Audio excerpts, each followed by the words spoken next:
In at number 10, we have cell phones. Ah, the mobile marvels, my tech-tempted trolls.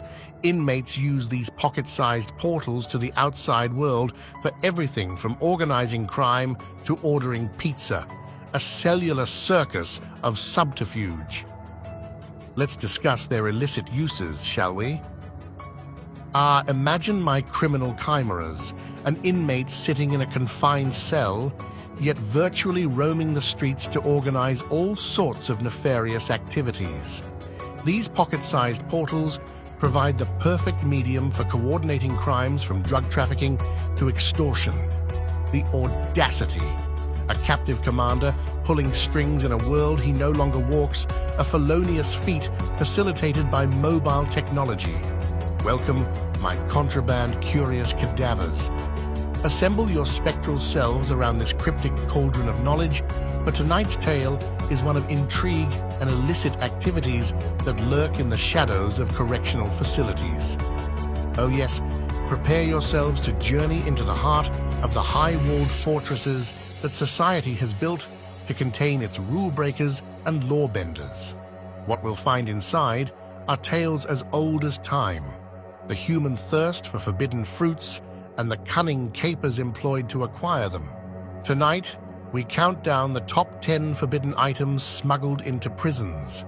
In at number 9, we have drugs. Now let me illuminate your inquisitive minds, my dope-delving demons. In the confines of incarceration, the quest for drugs isn't merely about recreation. It often takes on a different, darker character. Imagine the psychological toll of prison life, the crushing boredom, the relentless tension, the gnawing hopelessness. For some, these drugs offer a fleeting escape, a brief sojourn into a more tolerable reality, an ephemeral haze where the iron bars fade into oblivion. But be warned, my pharmacological phantoms, this escape comes at a heavy price. In at number 8, we have weapons. But let's dissect the matter further, my dangerously curious disciples. Why would inmates risk severe penalties to smuggle in or craft these weapons? The answer, my tactical talismans, lies in the survivalist spirit of prison life. The air is thick with tension, rivalries simmer just beneath the surface, and alliances are as fragile as glass. To possess a weapon is to hold a ticket to some semblance of safety, or at the very least, a bargaining chip in this high-stakes game of human chess. In at number 7, we have tattoo equipment. But let's dig deeper, my detail-devouring demons.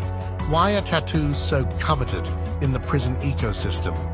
To understand this, one must first grasp the essence of prison culture, where individuality is often suppressed under the weight of uniformity.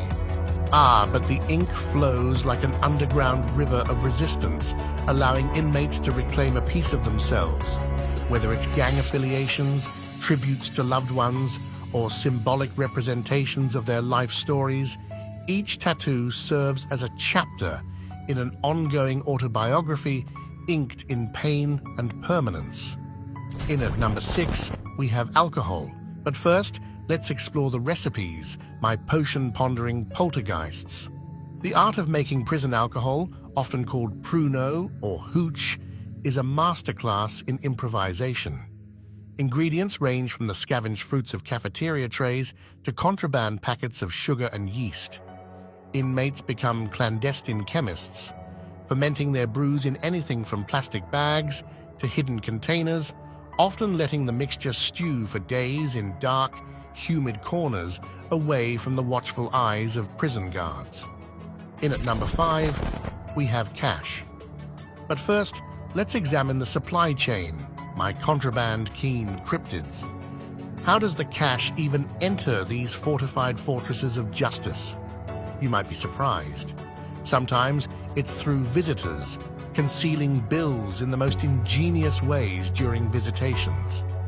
At other times, corrupt guards are the conduits, swayed by the very currency they're helping to smuggle in.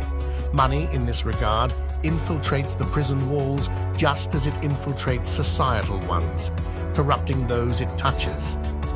In at number 4, we spotlight food. Firstly, the logistics, my culinary curious cryptids. How does one even smuggle a Big Mac or a filet mignon into a place where metal detectors and pat-downs are the norms? Well, you'd be surprised at the creativity of some inmates and their external collaborators. Hollowed-out books, specially rigged packaging, and yes, even the age-old method of keistering can serve as conduits for these outlawed eats. Even more surprising? Sometimes the very people who are meant to enforce the rules are the ones bringing in the booty. In at number 3, we delve into the realm of pornographic material. Ah, my libidinous lycanthropes, why do inmates risk so much to get their hands on these explicit materials? Simply put, pornography offers a mental escape from the monotony and harsh realities of prison life. It fuels fantasies that are a far cry from the confines of concrete walls and iron bars.